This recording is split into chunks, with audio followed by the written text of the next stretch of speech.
And that was it. Stomped it down on a bit of uneven rock or dirt on the downhill track, and I've ruptured 3 ligaments. There's a bit of bone bruising in there, and avulsion fractures, which I believe are where the ligaments pull a bit of bone out.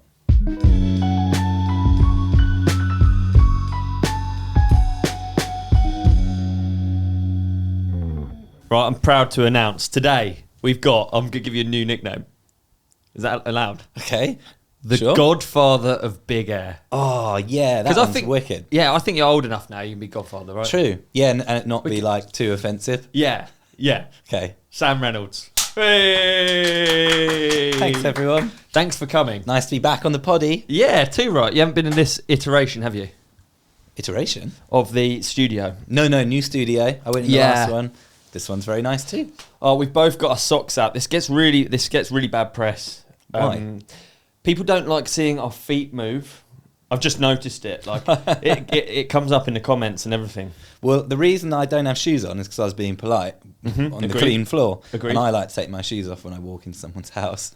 Absolutely. So I have done. That was the first reason. And the second reason why my foot's actually on the table is I've got a bit of an ankle injury at the moment. So it's resting up there. Perfect. In a raised position. Perfect segue, dude. That's So absolutely incredible. Right, can you explain to me what your day has been so far today and what it's going to be in the coming weeks, just sort of before we move on to why your ankle is up on the table?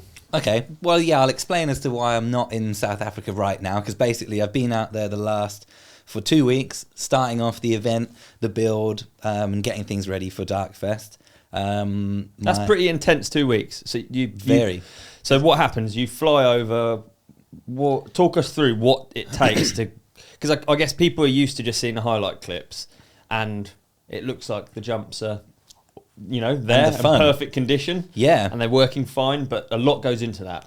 Yeah, and it starts a long time before arriving there. Actually, I'd say more like August the year before. Right. Sometimes even a few years before, because obviously the jumps and the whole event actually cost quite a lot of money now. We've got 40 riders and then like 30 kind of staff, including filmers, and even people down to someone who picks people up from the airport. We have 3 people shuttling to the airport because 10 people can arrive in 3 hours, and obviously you need 3 cars to take all their bikes and everything. So even all of those people still need breakfast, lunch and dinner, and they need the cars. We need to rent the cars, and everyone needs a bed. Everyone wants a beer every evening or 2 or 3. So all those things that I never used to think about, we have to kind of budget for all that. So obviously that money has to come from somewhere. So the years before, we have to work on sponsorship and who wants to sponsor the event, to the point where actually we're still working on some for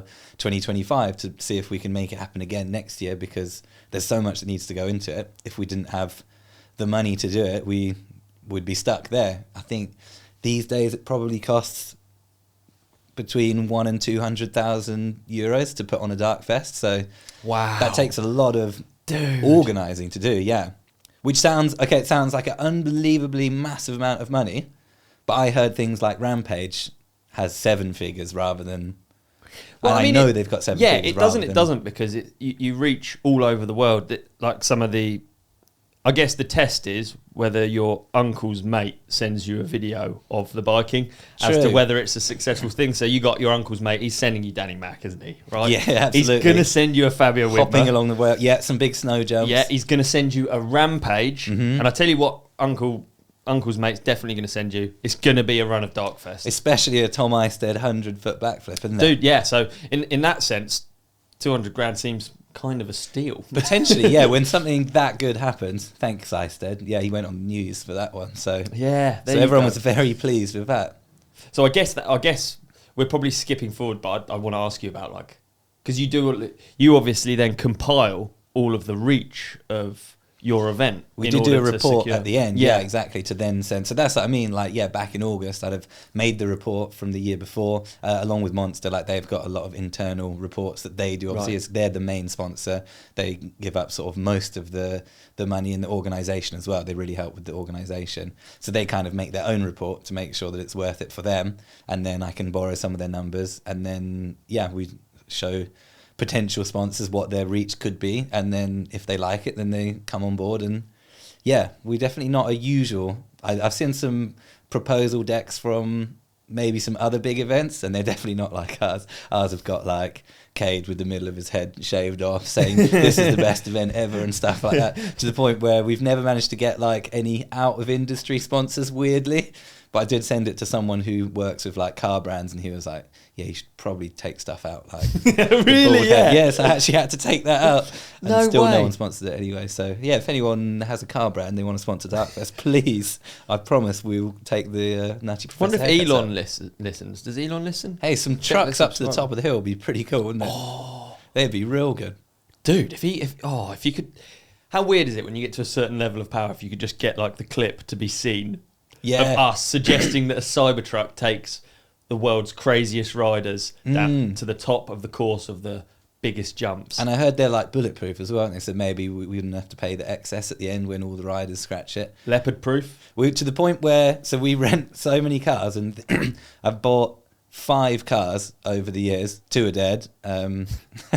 One of them we had to fix the back this year because it just sort of seems to happen after a few drinks of everyone, a bit of excitement, that the thing is to go on a safari with everyone on the roof of the cars. And last year I was like, actually no, the last 2 years I've been like, okay, the safaris can get quite gnarly.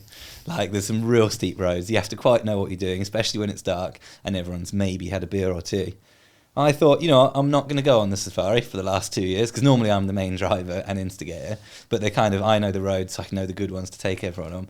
And then the 2 times I've not been on it, one, the wheel got ripped off of one of them, and another one, there was a huge dent in the back of them. I won't say who did them, but we both know.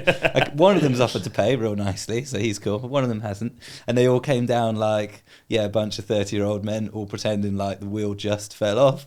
And I all, can't like, wait to each other up. find out if my predictions of who it is True. are correct. Maybe everyone can comment who you thought wrecked the car on both. Yeah, that's good. Maybe who offered to pay and who didn't. That'd be quite interesting. Oh, yeah. Yeah, good point. But then at the same time, I think you can't invite the 30th craziest dudes in the whole world to the craziest jumps and not expect something to happen. Yeah, it's true. There's always something to pay at the end. That's another reason we need sponsors, because something's always going to get broken. Someone did a burnout once in the middle of the floor inside and like melted that deep into the floor, so we had to like get it refilled in and waxed and everything. Oh my goodness. Someone headbutted a wooden giraffe once and broke its neck off. So it was wooden? It was wooden, yeah. Good. He literally headbutted it fell over. And it's broke on the floor like a lovely giraffe ornament. So as well as paying for, so when you're doing these reports and stuff in August, as well as sort of like putting in the proposals, like you get to pay for wooden giraffes and holes in floors, what do you also gets offered to all of your partners? Yeah, that's not really it, because there's not much value. More like we'll do partnerships on Instagram. Has been a big thing I've noticed the last few years. People would much prefer like some collab posts or some Instagram reels, or Kenda, for example. We make them their own edit to go on their YouTube, just for their Kenda riders, and they really like that. We do branding on the course, obviously, because some of the head cams, I think Johnny Salido last year he's on like 87 million views on a top to bottom run. So obviously at the top we have that like arch with everyone's logo on, and each jump you can buy a jump, you like buy a spot on the course, and obviously we kind of sell the better the jump is, the more expensive jump to buy. Like the step up we know is probably going to get a lot of footage or a lot of coverage, and same with the 120, so that's a little bit more expensive than maybe some of the other spots, because we know it's going to get more views.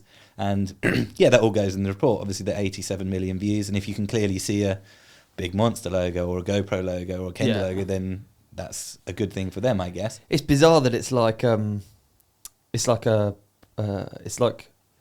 through doing the event you've done like quite a high level course on marketing. Like we joke about you doing burnouts and putting it in a proposal and stuff. You actually know what you're doing, and it's funny to think that all of these like logo placements and stuff, and none of it's an accident. No. Yeah, absolutely. And yet I kind of feel like in mountain biking, like the whole game is to like make it look like it's an accident. True. Yeah, we did. Well, DarkFest is still my absolute passion project, and like it's what I really want to do those big jumps. It's the funnest thing, and ride with all my friends. Just like we said, it costs a lot of money to do that these days to such a level.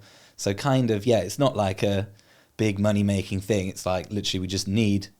I can't pay to house 60 people for a week and a half, but yeah, with sponsors it makes it work, and it sort of has worked into its own little mini industry out there. Like I've got cars out there. The branding, we just pack it away and hide it for the next year, and then make new ones if it gets broken and stuff like that. We kind of we're hoping a few years ago when we built those 2 big bottom jumps, that cost a lot of money. That was 2 weeks non-stop of. Yeah, see, that's the other thing. You've got all of these vehicles over there here.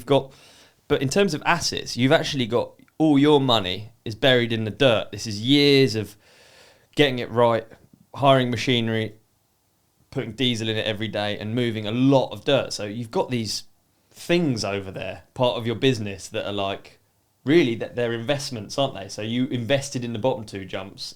Yeah, that was expensive. That was like 2 weeks. Yeah, we had 2 trucks moving dirt, because basically the farm wanted they were building a new foundation for like a new building. Yeah. So we were like, oh cool, we'll build that for you if you let us build the biggest landings of all time. Right. Yeah. So yeah, we kind of worked together with them, shipped it all over, and just dumped it all on those 2 massive jumps at the bottom. We called the rocket launchers, and they look like they work so well. They're some of the best 2 jumps ever. And yet, at the start, that was a crash. That was where I broke my wrist. Yeah, the first time. Because, like you said, it's such an investment each year. We built the first course, which ended at the step up. That's where it used to finish. Then the next year, we added on the next jump. And then the next year, we added the next jump. It's kind of like that, because it's such big piles of dirt. They take a week each to make. That's mad to think your personal investment involves actually a wrist break. You know what I mean? Yeah, true, actually. Yeah, that is weird. That, done it a couple times now out there in South Africa. I think the insurance company probably getting a bit suspicious. It's the same day each time. Ugh. But yeah, no, testing is always the scariest bit. But now we're at the point where, like you said, I invested the pain of breaking my wrist so that everyone else knew they should go a bit faster. And it's kind of the same with the big jumps. Like, I guess Isted did the investment last year of testing the 110 for now everyone can jump the 110 foot with a lot less worry. So yeah, it's quite cool. I've not really thought of it like that, but yeah, each year we're just building. It's like blood, sweat and tears, isn't it? When people make those statements, like what's gone into making something what it is. I mean, what's actually gone into making it so people can do a top to bottom run, do tricks on 100-foot plus jumps with a lovely drone shot following, with some nice music. Yeah, true. So many different people have come to make that one clip. Yeah, absolutely. Yeah, and to be enjoyed on the internet. Very cool. Right, so we're taking it back. You've already secured your sponsorship in August. Your flight is booked. You're flying into Cape Town. Not to cut you in there, but actually, 2 of the sponsors got finalised the morning I flew out there. So there's like some quite big risks, obviously. Right. But I think that's more of a reflection of the mountain bike industry right now. It seems to be it wasn't easy to get sponsors this year. No. It seemed, well, personally, or for the event. So yeah, some things seem to be going on. But yeah, it was quite a scary few months, because no one could commit to anything. So I literally flew out there where I would be losing money that morning, but you got to keep on going, don't you? You got to keep trying. And luckily, they did confirm at the last second. So yeah, everyone is all good for now. Events are gnarly, like super gnarly. Yeah, because all of those street races, it's much the same. Quite often things get pulled out from underneath you at the last minute. And obviously, I'm just when we go out and make the courses, we're just like one part of a giant team. But if you have we're not even talking a title sponsor. If you have like one come away, it's like a big hole in the budget has to be filled, and what you can't take away breakfast. Yeah. So you kind of, someone just has to take the risk that it's going to work. Yeah, I think a lot of the time people think I'm really annoying with dates and stuff, but actually it's because stuff happens really last minute a lot of the time, and like it can do, can't it? Yeah. Obviously, you're actually holding the event, so you're booking flights, and then with sometimes no way of even paying. Paying that back. Yeah, and just hoping and praying that it all goes well. Yeah. All right. So you've got your emails, you've got the final thing secured, and that brings us to present day 2 weeks ago. So 2 weeks ago, you flew out to South Africa. Yeah, brought CA, the filmer, out to document all the builds as well. Yeah. That's part of it. I think people really enjoy watching kind of what goes into it. So we've made 3 or 4 or 5 build videos so far, kind of documenting a bit of the fun around the build as well. Like, it is some hard build days, but then there's also some really cool e-bike rides in the evening, and you kind of can't go out to South Africa, and you can't not ride as well for a month until the event, because I kind of need to be, I guess everyone's at home practicing. I also need to be at my best level that I can be, which is pretty tricky with trying to organise everything. So this year I tried to involve a lot more people to kind of make it. So we had 2 filmers this year, just for an example, filming and editing, so that I wouldn't have to like help out filming anything or help out editing anything. I like to help out with some of the drone shots because that's fun.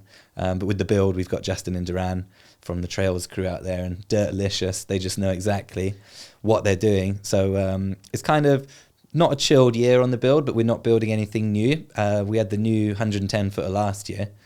That was like a big build last year, and we normally do a big build, and then the next year let everyone get used to it, because only 7 people I think hit the 110er last year. So we kind of need to perfect it and then learn about it, really ride it, see who can get over it, see if we want to do more tricks, and the course gets a bit better each time. What does it look like when you arrive? Like, obviously any jump that's not in perfect condition looks a bit sorry and sad.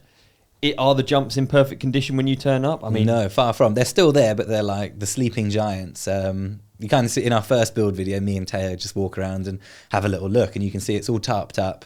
Like as soon as the event's finished, we tarp it all up, bang big logs on, like stake them in so that the tarp doesn't blow off. But even that's not foolproof. Like it's really windy there, and in the winter it actually rains a lot in South Africa. They're big, heavy rainstorms. So even if the slightest tear in the tarp happens, we get like a huge rut running down some of the takeoffs, and obviously it needs to be perfectly smooth. But we're not really changing the shape, so that's why Justin and Duran are gonna perfectly do that. If we were making a big build like last year, we had Sea Dog out there, and I really enjoy his expertise and big jump mastery, and we kind of talked about all the jumps a lot. But this year we kind of remembered what we need to change, and Justin and Duran can totally handle that. Hence why I managed to sort of come home a little bit in between. Yeah, that's cool. A nice change, eh?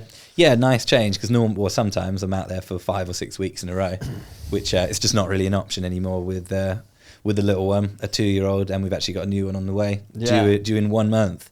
So that's actually why DarkFest is a bit earlier than usual, if anyone was wondering. I know a few people have asked. It's fairly wild old contrast going from, Definitely. This morning I was building up a cot. Yesterday I was wallpapering some rabbits on the wall. And then in 2 or 3 days' time, I'm going to be out with some of the craziest guys in the world doing the biggest jumps in the world, hopefully. Dude, I mean it with all respect, but I cannot imagine growing up with a dad that does 120-foot jumps. Yeah, that's quite weird, isn't it? He's really cute. Apparently he's been watching the build videos in the evening, and he asked for Dada on telly, which is quite fun. And we went for we've got that kids ride shotgun thing on the front. We went yesterday. And he's got to the point where he's really enjoying wheelies and stuff. He'll say, wheelie? Ready? And we have to do a wheelie. But then we were kind of riding down one little track, which it's not really a track. It is a track. Some kids have made it, but it's like a flowy little bit in the woods. And I kind of noticed that there'd been like a little lip built, just a log, and then with dirt on it. And I was like, oh, okay, well, I'm sure we can plop over that with Fred on the front. And as I got closer to the very end of it, I could see they'd dug the hole behind the log for the dirt, and was like, oh no, we're gonna have to do a jump. So we literally had to pull up at the last second. He almost flew off over the front, almost headbutted the front wheel. I had to like land with one hand and hold him on, and headbutts the main thing, isn't it? It was like a chest to the bar. It was like for him, and then for me as well, trying to get him. But we made it. There was child was safe, and then he actually really liked it and laughed loads and kind of wanted to go again. But we were not going again. We weren't doing that again. That's well funny. But yeah, it's funny to go from doing a 1 foot gap, laughing about doing wheelies, and then off to watching the best riding that's ever been done, and world record backflips and stuff like that. You mentioned Sea Dog a minute ago. I sort of like obviously ridden with Sea Dog a bit in the past and hung out with him, but I've never seen what it is about Sea Dog that is so useful for you at DarkFest, particularly. Not useful, but you know what I mean. Like the reason why he's so good at what he does. Totally. So I was at Rampage and he had his measuring tool. Yeah, he's got a little laser tool, wasn't he? Yeah, that's right. And he was measuring like the features. He was measuring distances and stuff. He even explained in numbers what speed Bren should be looking at doing for his canyon gap. Wow, Not that he's got a speedo on his bike, but like, just it was really interesting to meet someone who's so numbersy, because it's quite a contrast, like big jumps, quite crazy numbers, exactly, quite calculated. But that's why he is so good. He's not crazy, because he usually gets it pretty right, doesn't he? And I think he uses his knowledge and his intelligence and Austrianness to get it right first go. He's also, I think he's same age as me, he's 32, so he's sort of at the point where he's not really that interested in Hail Mary trying a jump first time if he doesn't know if it's going to work, if there's big consequences. He's got like a construction business too that he obviously can't take time off with an injury. Although having said that, he did the biggest drop ever at Rampage and has nailed himself, which unfortunately means he's not riding as well, so he's on the injury list, but we'll get back to that later. But yeah, he measures everything that we do, even every event we go to. He sometimes, after the after party, he'll wake up early with a steaming hangover and he'll go and measure like every jump, every takeoff, the gap, the vertical height, the distance in the gap, and kind of he'd put like a little note like too steep or too short or 10 meters was not good for this ramp because it needs to be bigger or something like that. And he's got it all in this like mega book of jumps. It's like an inventions book that he takes everywhere with him. And then we'll go to the nines or whatever, or somewhere where it's super important that this jump, that we don't have time to get it wrong and change. And he'll check back through the notes and be like, okay, last time we made a ramp this size, it was 9 meter gap and that was too small for this speed or whatever, and then we'll just get it right. And he pretty much gets it right every single time. Pretty impressive skill, eh? Yeah, it was really cool to see him out at Rampage, because I know he's super smart, good rider as well. So I was looking forward to seeing his run, and gutted he didn't quite get it. I was gutted. He, like in practice, he had done it. I was really worried about the drop before the canyon. I was super worried about. I mean, I'm sure probably you feel the same, but like having too much speed into a big hit, well, it seems ironic, but says like, the guys. Too much is a horrible problem to have, because you have to slow down. Yeah, that's nightmare fuel, isn't it? Overshooting a drop. Yeah, and like braking, I think is quite hard to measure, I would say, into a jump for me. Yeah, especially at Rampage. It's not like you can ask, even at DarkFest, you say, hey, how fast do you go for the 110? Yeah. And someone will say you go as fast as you can. And then at least you know you're in the right realm. Rampage, isn't it? It's you're on your own. You built that on your own. And then you have to test it on your own. And people can be like, yeah, it looks good, man. But they don't know. Yeah. You don't know. And he's done it perfect in He did practice. it really good, didn't he? And he was literally, his run would have been up there for me if he had stuck it. Because I think he was on about flipping the canyon. I'm sure he'd have done something, wouldn't and he? like to break into a canyon flip is so gangster. Like, yeah, that's a scary thought. That's horrific to me. Like, he was probably on for top 5 or something, wasn't he? Yeah, if he'd got it. Well, he's definitely one to watch. I think I know just the run nerves or the run excitement probably just made him take that extra couple mile an hour, didn't it? And that was enough. They were great to be around though. They were great. Like him and the Russo brothers as they were building for him. It was really cool to have them on the same side of the hill as us, and like the hype ministers. Yeah, they're great. They're just a cool group. I look forward to riding with them. Actually, yeah, they bring good energy. Hell yeah. We'll get to riders list in a minute, or should we talk about the riders list now? Bing bong! This is an INVISIFRAME public service announcement. That's right, we've just joined the INVISIFRAME team, and we're here to tell you about some of the benefits. The INVISIFRAME paint protection film is non-yellowing. It's also self-healing. For light scratches, they just disappear. Oh, right. INVISIFRAME is stain resistant and will protect your bike from knocks and scratches. Each kit fits millimetre perfect, and there's over 40,000 to choose from. And in the unlikely event your bike isn't one of those 40,000, then one of the universal kits will have you covered. And when it comes to selling your bike, you can peel off the INVISIFRAME. Underneath, your vessel will be absolutely mint, guaranteeing you the maximum resale value. Cha-ching!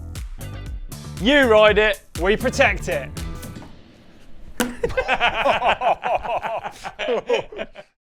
And that's not all. For the next 2 weeks, INVISIFRAME are giving Ride Companion listeners an amazing 15% off site-wide at invisiframe.co.uk. Use the code THERIDECOMPANION with no spaces, all lowercase.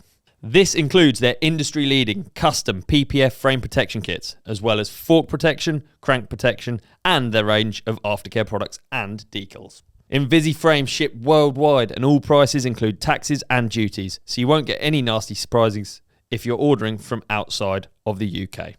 Join riders like myself, Atherton Racing, Rob Warner and Sam Reynolds who choose INVISIFRAME to protect our bikes. What are you waiting for? Head to invisiframe.co.uk and get 15% off site-wide with the code THERIDECOMPANION for the next 2 weeks. Listening after 2 weeks? Don't worry, we've still got you covered. TRC listeners will get 10% off all orders. You ride it, we protect it. Thanks, INVISIFRAME. All right, yeah, let's do a riders list. I'm intrigued because you've mentioned a couple of injuries. Yeah, there's already. actually normally one guy or two guys on average each year can't come because they're injured. But this year, I think Lemoyne has broken both his feet, which is unfortunate because he was really cool. Did you see the crash? No, I've not seen the crash. Oh man, it really sucks. Was it a big one? Yeah, really, really big. If it is the crash that I think it is, which I think it is, his like welcome to Commensal. Yeah, he's filming his new edit. Apparently. Yeah, and he does like a quad at the end, and obviously he's like it's so frustrating when you see a crash. I'd say the same for your wrist. Like, you know how calculated Lemoyne is. He's so good as well. He's probably one of the most good at biking. So calculated, and like I know how calculated you are when you broke your wrist on that. Yeah, that's the most wrong I've ever got anything. Yeah, exactly. Yeah, exactly. And like even to a certain extent, me nailing myself on my silly little canyon, even not to compare, but like I am actually good at working out how to do stuff. And then when you just see the video, you're just like, that's a crazy person. He doesn't know anything. Yeah, it's like a quad, and he lands in the back of it, in the back of the landing. It's like a quad in a bike park by the looks of things. Okay. But horrible crash, and it's like, yeah, it's so like not uncharacteristic, isn't it? Yeah, uncharacteristic, exactly. Yeah, but that's what a crash is, isn't it? That's what it is. Crash is always uncharacteristic. Play silly games, win silly prizes. Yeah. Who else is injured? Sea Dog, obviously, we just talked about. Yeah. He's still injured from that Rampage drop. The drop. I think his shoulder is just not quite ready, and he's not ridden for 4 months, so he doesn't want to. Yeah, he don't rightfully get going there.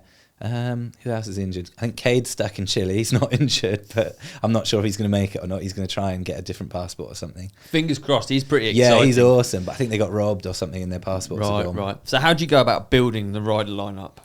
Rider lineup. It's kind of, so we've got the original guys, obviously Macduff and me did the first Pure Darkness, which is where the whole thing started, back in South Africa. Sea Dog. I'm actually a Pure Darkness alumni. You are? You came out as well, didn't you? You jumped a step up. Yeah. You were there for like a day. Yeah. That was weird, isn't it? Yeah. That was 10 years ago.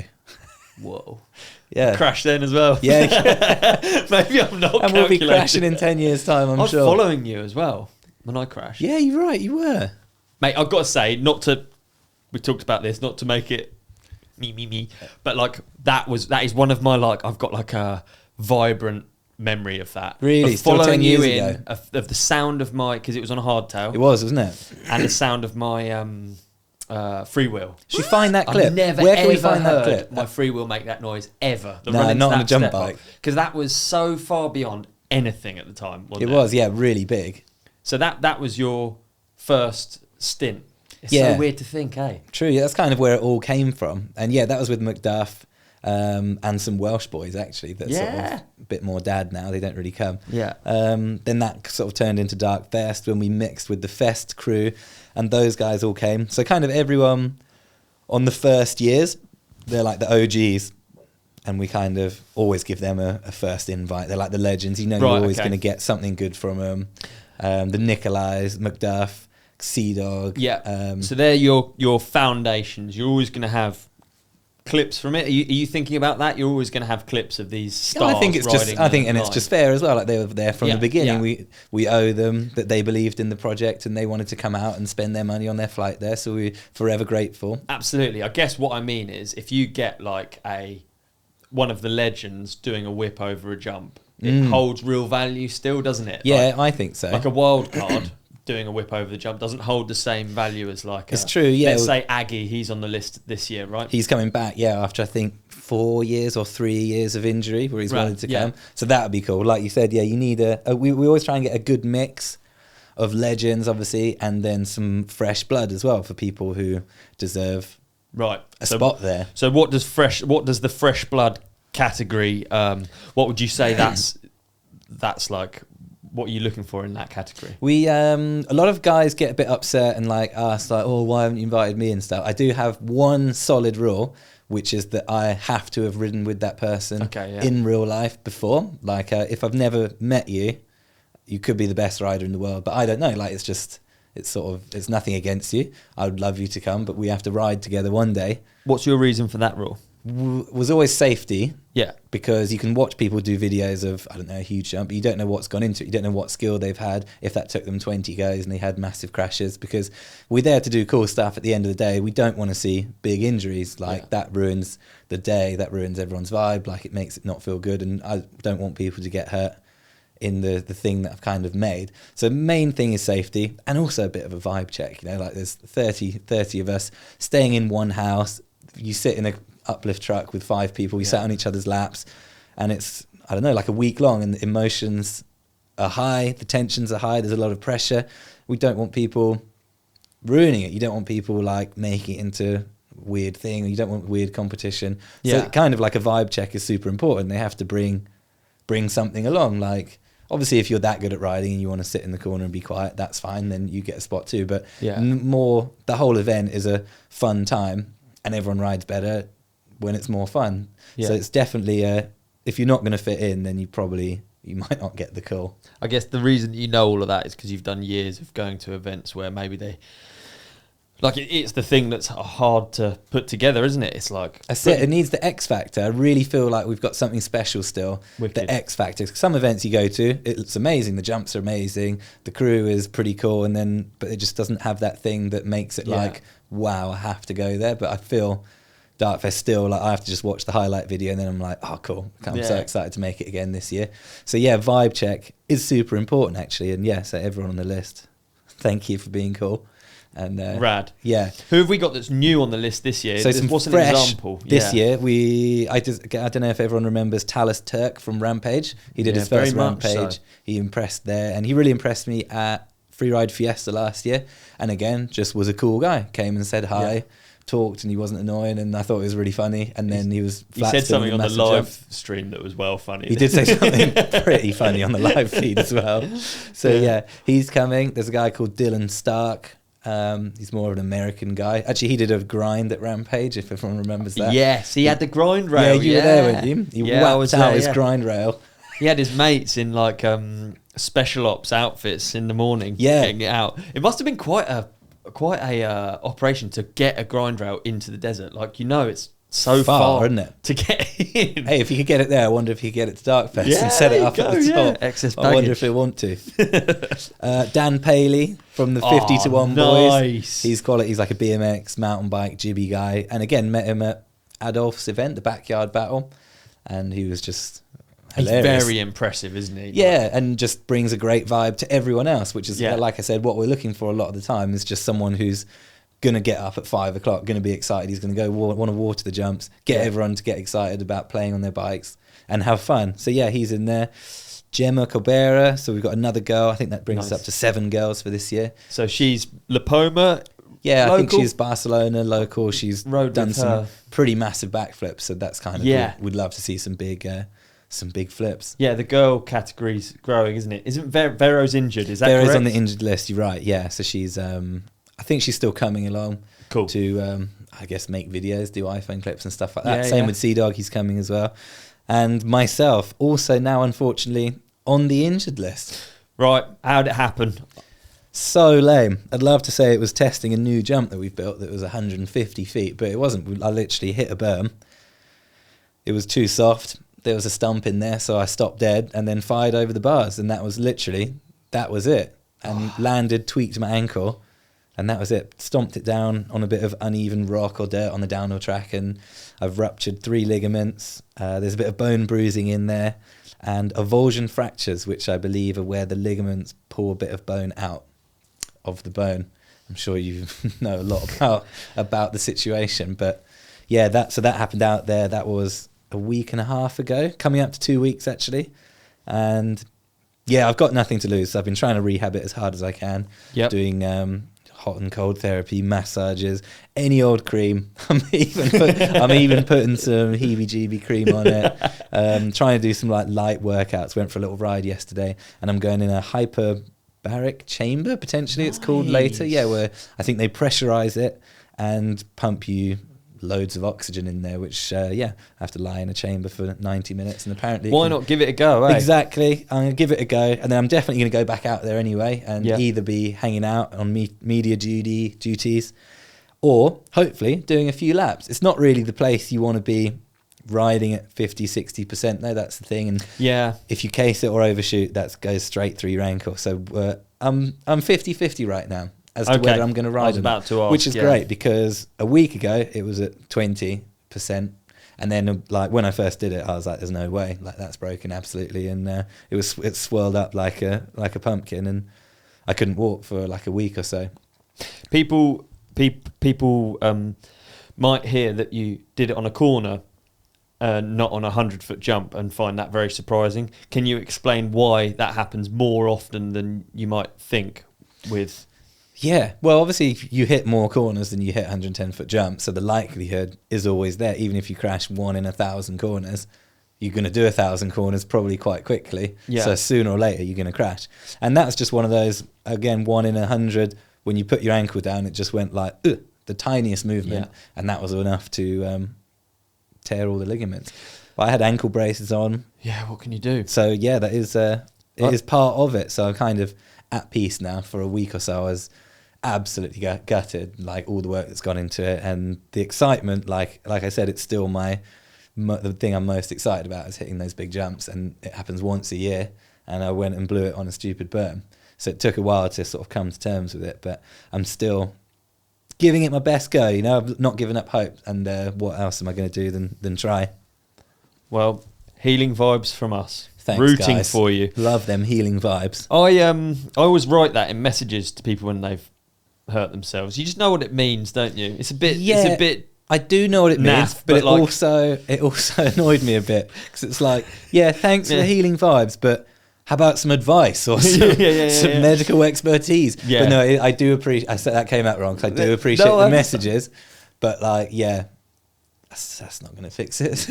No, I know. I mean, what's so annoying, which I struggle with, is like that time is so important. That's it. I mean, because in 3 weeks' time, it'll probably be fine. Yeah. Just in 1 week's time, it's not. So it's so annoying that I can't push it back 2 weeks. Like, you try and hurry appointments and stuff, and like from a medical perspective, they're like, what's the hurry? Like, yeah, it's going to be 6 weeks. We're literally not going to do anything to it anyway. As soon as we've established that we're not going to do anything to it, there's no hurry. Just chill. Just don't do anything. Yeah, it's true, but that's not an option for right now. There you go. I have a theory why these things happen more often, and I would say on smaller things, and it's just simply because there's less time. So a crash happening on a big jump is more conscious. You know what's happening. You have like a build up to it happening, and you're in a higher state as well, aren't you? You're really concentrating on the real dangerous stuff. On a turn, obviously you're concentrating, but you don't expect it, do you? It's not like you're and your opportunity isn't a second of airtime to choose how you're going to deal with this situation. Yeah, exactly. It is like 0.01 of a second. And my left leg's already hanging out there. Yeah, there's a rock there. There's nothing I can do. It like has to go on it. Unconscious crash, isn't it? It's like a complete reaction to something's going on rather than a... Yeah, I could feel it straight away. Like, as I was still rolling, was like, no, that's gone.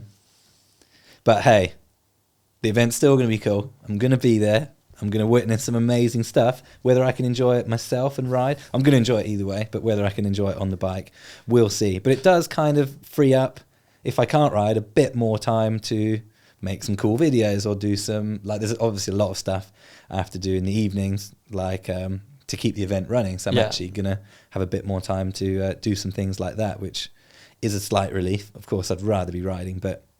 What does the pressure feel like compared to riding versus running an event?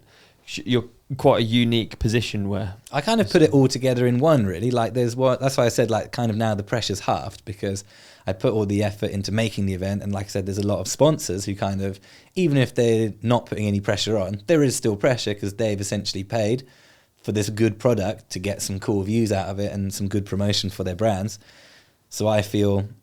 extra pressure to ride good, to make the event good, And especially because they're my sponsors anyway. They're like Kenda, Spank, IXS, Monster and GoPro. I'm lucky enough to have them as personal sponsors. And then they sponsor the event too. So I kind of feel the massive pressure to ride and be one of the top riders as well. So that's why I'm extra disappointed to not ride. But yeah, a lot of pressure's come off. Because I know it's going to be good now. It's not like it's the first year. It's going to go without me fine. I could not turn up now and it still would be as good as it would be if I went kind of just for personal reasons. I want to put my own stamp on the riding and do some things that I wanted to do. I guess you can't really compare the two types of pressure as well. Yeah. In a way, can you? But now there's definitely less pressure because I can concentrate really on maybe what the sponsors would like out of the event and make a better job for them and make a better product for them. Whereas I'm not riding for 4 or 5 hours a day. I could just spend that time maybe thinking about some other things and doing a bit more work, but that's not what I want to do. Yeah, totally. That's not what I want to do. But that's rad that it's still not what you want to do. It's so good. You still want to be literally at the top of the rolling. With whilst I still can, because I know I'm 32. Maybe actually Needles is doing it. He's 39, isn't he?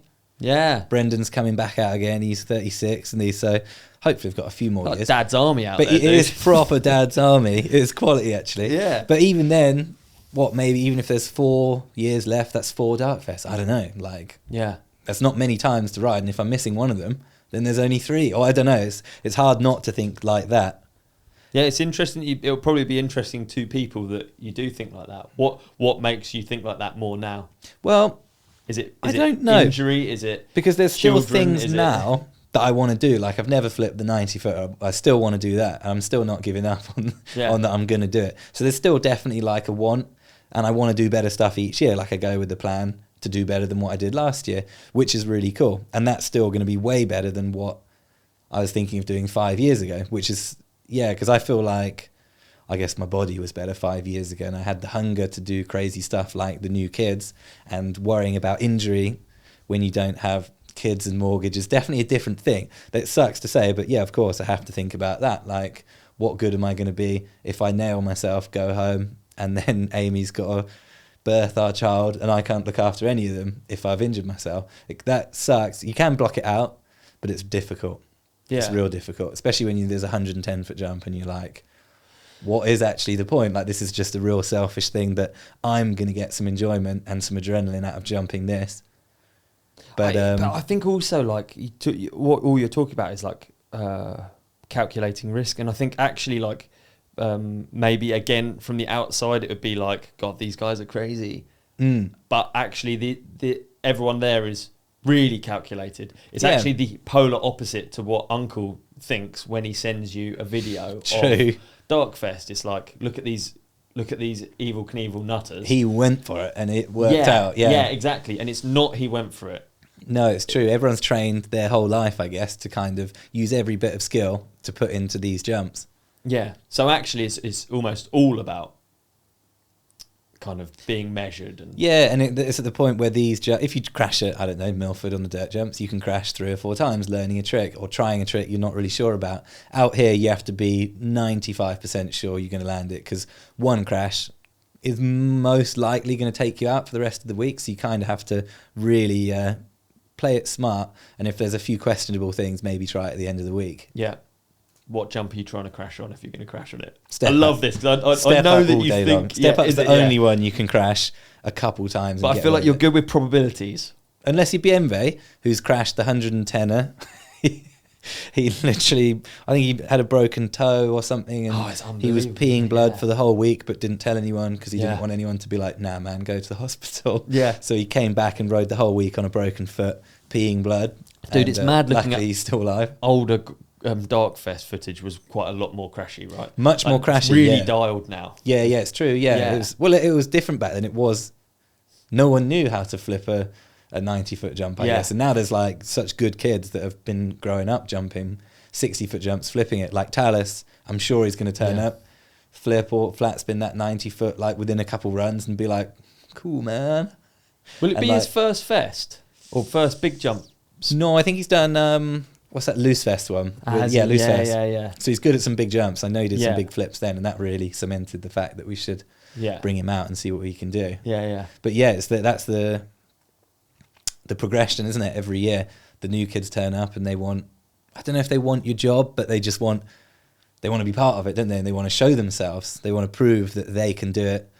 So their hunger is so massive compared to maybe, I guess, me or Sea Dog, who are there to do a few personal things. We're not really there to set the place alight. We just want to tick off a few challenges ourselves, be stoked with our own riding, and do what we want. But we also get the stoke from the kids doing their new stuff as well, because it's like, oh wow, they sort of tried this new thing and now we know that's possible. We would never have dreamt of doing a cash roll on that jump or whatever, or Isted even double flipping the last jump. Like, that's not even in my realm of what's possible. And to see him do it, you're like, cool, wow, that's open now. That's what the new kids are going to watch and be like, that's what they're going to be thinking is normal. So Isted's, I'm glad you mentioned him. He's coming in off pretty much the Tom Isted Fest year of his life, wasn't it? Breakout.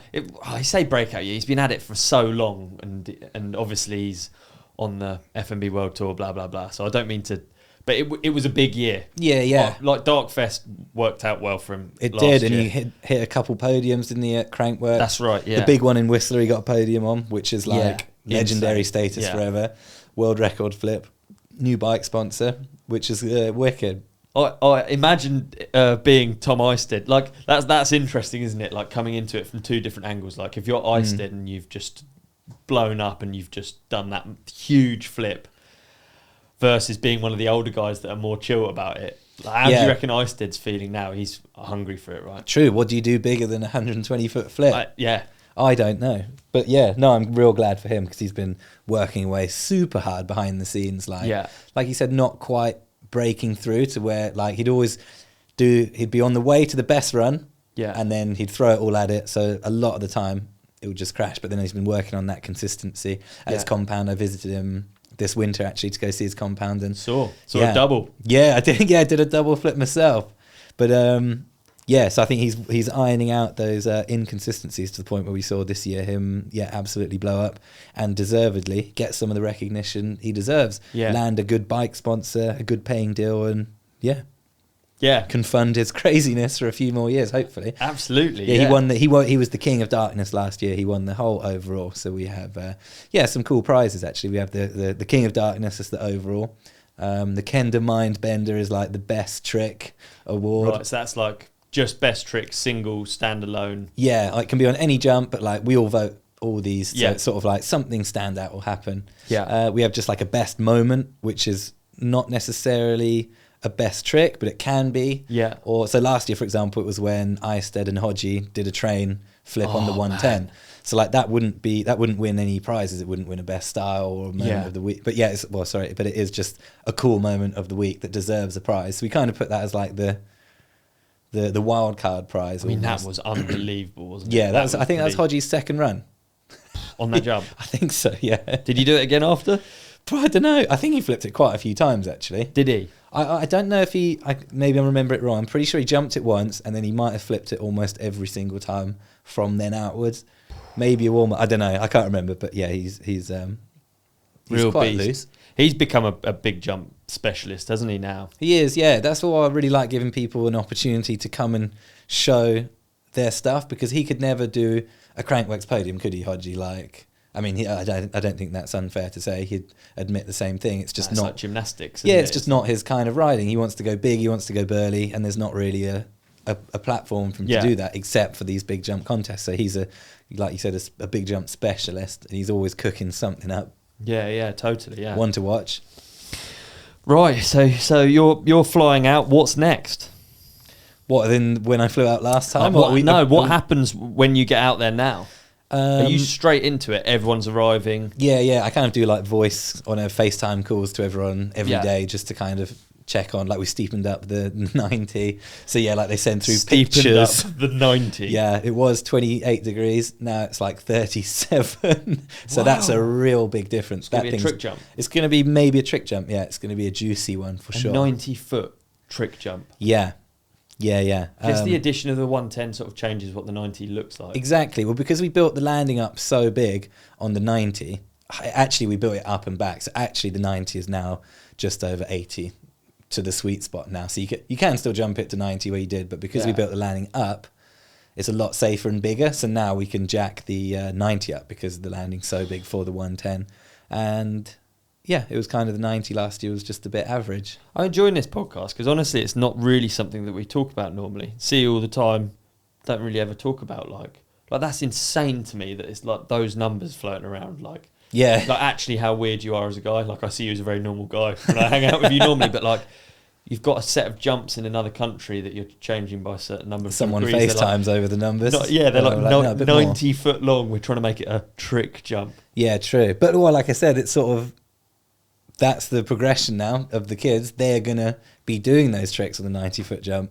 So we kind of it has to go beyond what I think I can do to what I think some people can do, which is quite a cool place to be in. Yeah, very cool. So sit back and watch now. And what do you think? What do you think you could expect over, like what is going to end up being a big jump size? You know, like what is going to be the trick that you But we saw the canyon rampage gap is what, 70 foot, something like that. So we're pretty much on the money, and we saw flip combos off that, BMW front flipping it. He has actually front flipped the 90 and he landed at 100 feet. We measured that, so he did do a 100 foot fronty a few years ago.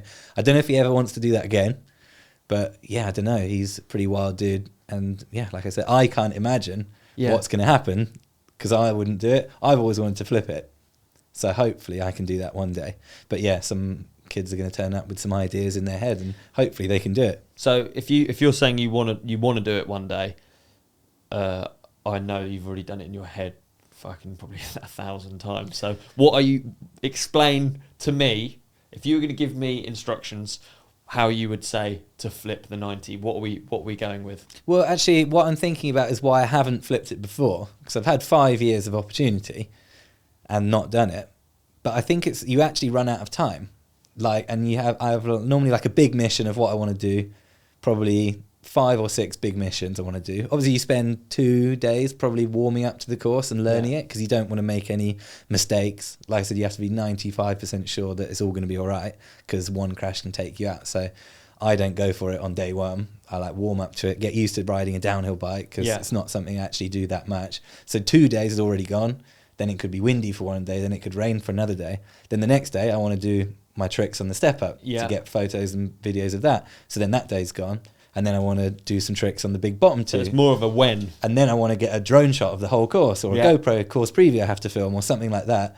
And then all of a sudden, you're kind of exhausted mentally and physically, because it takes a lot to wake up to an alarm at 5 a.m, trounce up the hill, help water a course, put everyone's bikes on the bike rack, because no one's really interested in waking up at 5 o'clock, get everyone ready up there, make sure the camera guys are up there, and then start riding for 2 or 3 hours, walking up, it's 30 degrees, and then you're quite tired, and each run you get so much adrenaline of like, oh, okay, I'm going to do this. There's so many spikes of up and down, that really tires you out, and then at lunchtime you kind of feel like you need a little nap, and then you do it all again in the afternoon. So yeah, kind of by the end of that, I'm kind of like, oh, you know what, I can't bother to flip that 90 anymore. And so I just need to put it as a priority and put it as one of my first missions, I think.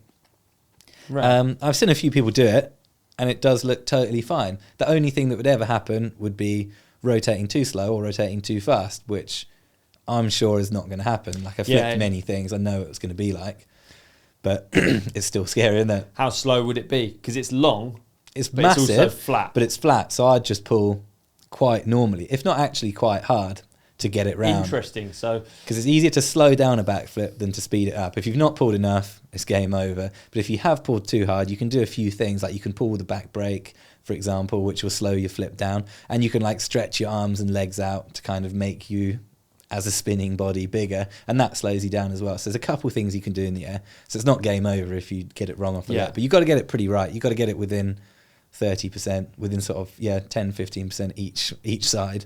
So big pull, open up. Yeah, that's what I'd do anyway. This is me putting my goggles on. White boss. I'm sure the wind would be quite. If you have like that much wind, I think it's like 40 miles an hour. You'd have 40 mile an hour wind in your back, upside down. That must feel really weird. Yeah, the peak must feel weird. And I think your shirt would come on big jumps when you flip. When you go like backwards, your shirt comes up because it blows the air into your shirt. So it must do that on that jump as well. Wow. What would have been your biggest flip previously? I I think I did a 60-footer in Cruise Fest once. There was a big one down at the bottom. That was pretty big. There's been some big ones at Audi 9s. But yeah, not distance-wise, not close. I've not done one, more than that. Oh, it's cool. I love hearing like the aims. I actually love just hearing, again, because from the outside it looks so crazy, and then when you actually realise what goes in. Yeah, you have to really plan. Thought, That's what I say to everyone when they arrive. You're going to have to plan your trip out like a holiday eternity. What's it called? Itinerary. You have to plan your DarkFest itinerary, because if it's windy, you kind of have to go for it. Like if you're feeling good, you have to go for it, but you don't want to nail yourself. So it's like a real toss-up of like, because some days it'll be the perfect wind and you're like, I don't really feel like it today, like that's too scary. But then you have to think like, this could be the best day. Yeah. So I should do it right now. And some guys are amazing at that. Bienve wakes up, he walks to the top of the hill and he's like, cool, today I'm going to do my full run with back foot here, here and here. He doesn't need a warm up. He doesn't care if it's windy. He doesn't care if he's tired. He can just switch it on like I've never seen anyone else be able to do that before. It's very impressive that, isn't it? Yeah, really cool. He was very impressive at Rampage. Those front flips were... Yeah. He won the best line last year as well. That was a pretty cool line. Do you see that as being more and more important as you get on, as it progresses, and people get more comfortable on the course? Yeah, last year was the first time we ever had the best run competition, because I've always thought it's been too much, like too dangerous. I don't want to put the pressure on. I don't want to have 20 guys and girls at the top stressing out because all they want to do is the best run throughout the week. Because that's not the aim of the event. Like if you just want to do, some guys almost only ride the step up, and that's fine, that's what they want to do, they're there to do their moves. Some guys just want to do huge whips on the biggest jumps, and that's also cool. Bienve is just one of the guys that wants to do a banger run because that's what he thinks is cool. But I didn't want everyone to just think that's what the event's about, because it's not. But now it is. There's no denying that everyone's good enough to trick every feature, and so we have to have it. And the line is probably as well. It's like a mixture of the two things. Like it is visibly more dialed. Like it is almost a kilometre long from top to bottom, which is crazy, isn't it? Do you have all stats? Like I'm putting you on the spot. Like average speeds, I'd be fascinated by, because you could work it out. Because I think it's 800 metres top to bottom. Okay. And I don't know how long the run takes. So you're saying you're going like 40 into the 90? I think it's about that. We know that it's Blake did a video on GMBN with all the speeds. And that was a few years ago. Good, wasn't it? And he got 46 miles an hour into the step up. Okay, so that's actually the fastest part of the course, is into the step up. I think you probably hit the step up close to how fast you hit the 110er. Interesting. Yeah, but I don't know actually. We need that. We need to find that out, because on the 110, obviously you go, it's like 30 degrees. Yeah. It's perfect trajectory for just going far. Whereas the step up, I think you have the same speed, but you just go up and over that huge arc. Oh, this is something I would absolutely love to talk with you after the event about. If we can get some stats on the GoPro, let's do it, because that'd be really interesting. Yes, because Macduff has a police speed gun that he uses for his compound, and he's going to bring it, so we can use that. All right, let's do that. How fast. So we're actually, you see what I did there? We were reaching the end of our podcast, and I just slyly booked you in for another. Oh, okay. But I would actually love to, because I think that'd be well amounts good. Of like. Because I like that stuff too. I'm super interested. It's good to have data about that. I've never really been interested in normal jumps. It's very much just been you like look at it and can tell. You can guess, can't you? But bigger ones and higher speeds are really interesting. Much harder to guess. Yeah. Yes. And they suck lots more when you get it wrong. Yeah. And I wouldn't be able to. I really wouldn't be able to like begin, like including like G's. I wouldn't be able to begin to. What G's Rampage drop? No, G's as in G-forces. G-forces, yeah. I wouldn't know really, because I feel like they're less G's on these big jumps, but then... Yeah, like I'm pretty sure you can come up with a little algorithm. Yeah. Like you can put it in a spreadsheet with takeoff angle, speed, and everything. But what you can't get on that algorithm is pump and pop. Because like some guys, if they're following us down, like it's a great example of if someone follows me or Sea-Dog, they have to be quite like a big guy. They have to be riding similar to us, whereas Adolf will go 10, 20% faster. I don't know if it's because he's smaller and he's got more resistance in the air, or if he pops differently or something, but he cannot like he can't go in front of us. He needs to follow us and use our slipstream to get further on some of the jumps. So you can choose. You really have to choose who you follow. Yeah, exactly. Yeah, if you've got a similar body type to someone, you normally follow them. Or if you ride similar, some guys are like more racy, and so they'll go faster at the jump. Like Needles goes a lot faster at the jump and goes lower, whereas like Lemoyne or some more dirt jumpy guys go a lot slower and pop it to the point where I think the difference can be up to 20-30%. Especially on the step up where it's steeper, it makes a bigger difference. So you can probably hit the step up like with 50% more speed and just go up and still landing exactly the same place. So that's one reason I've not really looked too much into making like a spreadsheet with all the numbers, because I think, every time you jump it's different. And if you whip, you lose a lot of distance, don't you? Because there's a lot more air resistance on your bike. Yeah, I wonder and what stuff like variance there is, though. So there are a lot of variance. If there was 20% variance in speed, it would be good because you could get in the right ballpark. Yeah. And then maybe I wouldn't have done my wrist because I would have known to go a bit faster. But yeah, you really, I don't know. That's why I've not put much time into that. It's all, Sea Dog's book's incredible. And then it comes down to it, and then you have to sort of... You still have to give it a go. Yeah.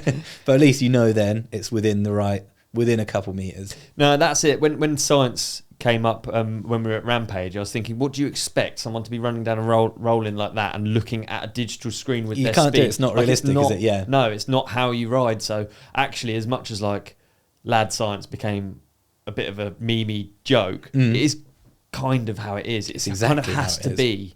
It has to be based on experience. And you get a feeling for some stuff, don't you? Some stuff you're just like, that looks right. Sometimes it doesn't. Yeah. Yeah, I think the look I can largely guess a lot of the time. Even on pictures and videos, you can kind of look at a jump and be like, that looks too short, too long. Ironic me saying it at the minute, but yeah. Yeah, two guys with serious injuries from getting jumps wrong. Yeah, exactly. Davey, I've got a question for you, dude. Please. I've broken my hand, I've broken my arm. I don't want to make this about me, but I do want to be back on my bike as soon as possible. Okay. So what's the question? You got any tips? I want to be back amongst it, dude. Yeah, okay. I got a couple of tips for you. Now, obviously, you want to be giving your body the ultimate opportunity to heal. Okay, how would you do that, though? Okay, you want to be putting good stuff into it. Okay, what you eat is what you are. Yeah. That's what they say, innit? You know what I mean? They do say that, yeah. Okay, so you want to put in optimal nutrition. Okay, thank you for the teaser there. Yeah. Optimal nutrition. Whole food source ingredients, vitamins, minerals. This all sounds like it makes sense. Hey, man, we have an opportunity right here with the little green tub. What? Okay. You said all those different things. Yeah. Like that sounds like what is it? Like pills, capsules, loads of like things that you mix together, and it sounds like quite a long job in the morning. I don't know if I'm up for that. Some people do it like that, and some people live in the dark ages, babe. But we don't do it like that. Right. We do it with AG1, a simple whole food sourced scoop of goodness. Okay, you get it. You put your little scoop in the little green tub. That's what that green tub is. That's what that green tub is. That's a Bluetooth speaker. No, it's not actually. No, better than Bluetooth. No way. Way better than Bluetooth. Yeah. So you basically, man, it's simple. All you have to do is have a scoop in the morning. Best taken on an empty stomach. All right. Well, you just scoop it straight into your mouth. Well, you can scoop it straight into your mouth if you want to do it like that. If you want to raw dog it, or you can just put it into some water. Okay, swirl it around. Right, that makes more sense now. Yeah, okay. I've been known to do it like that a few times though. Just dry. Scoop and then flush it take straight a deep down. breath. Yeah, and just don't breathe out.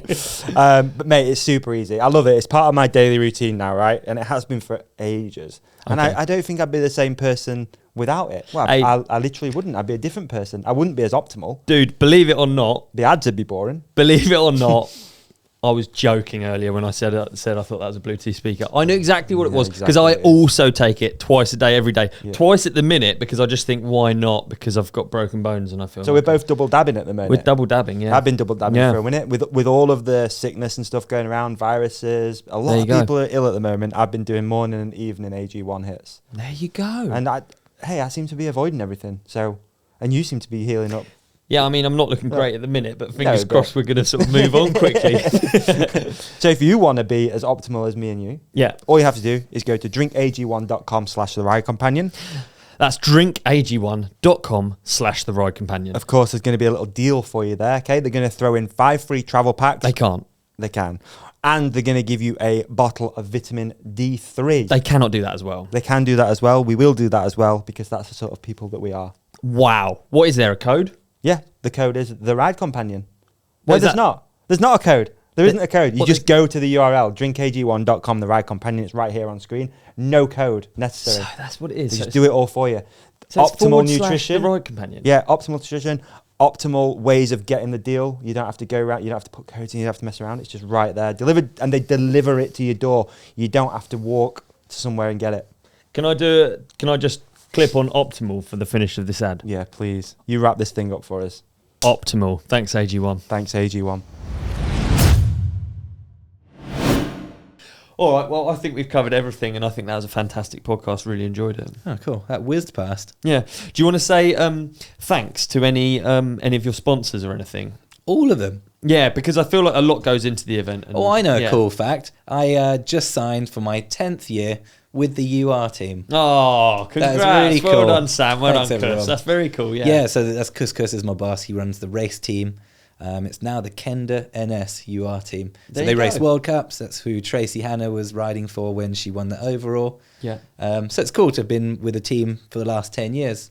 Yeah, it's mega, yeah. And they took a chance on hiring me as a free rider. And it's sort of the only... You still don't see it now, do you? There's no World Cup teams with a free ride guy. No, it's true, yeah. It's worked. We've had a real good time for 10 years. So, yeah, big thanks to Kus. That's very cool. For giving me another year of employment. And the mountain bike industry is not easy time right now. I know how much effort he's put into bringing the team together. Everyone's had massive pay cuts and stuff like that, but we're still keeping it going. Nice, so, man. It's awesome. Nice. Stoked to be at it for another year. Too right. Stoked to have you at it for another year, and thanks for joining us. Pleasure. Thank you, guys. Thanks for listening. Absolutely. Peace and love. Like and subscribe. And watch Sam's videos of DarkFest. Yes, please watch DarkFest, actually, and then we can do it some more. Yeah, too right. Oh, actually, before the red light goes off, no one actually knows this, but we were looking at a UK venue for maybe something similar in the future, and we'll end it there. Oh, mate, turn the cameras off. I want to hear about this. What an episode. You did really well there. Oh, thanks, dude. Yeah. Do you know what would finish it off? What?